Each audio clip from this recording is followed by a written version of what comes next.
Hello everyone, welcome back to our YouTube channel Appify. So today in this video I'll show you how to block sensitive content on Twitter. So without getting further delay, let's jump into our video. First of all, you need to know that Twitter has been changed to this application called X. Simply tap on it and it will open up this kind of interface. So tap on profile and go to the settings and support. Again, tap on settings and privacy. Here go to privacy and safety and tap on content UC. You can see that there is no option to block sensitive content on Twitter. So you need to open up the browser, any other browser you prefer, and log in your Twitter account.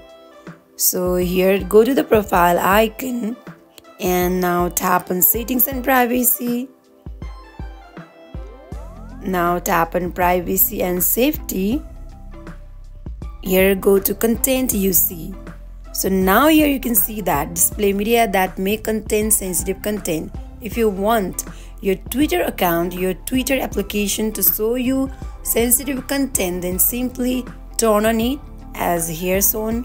If you want to turn off it, simply tap on it. Now it is turned off. So in this way you can block sensitive content on Twitter.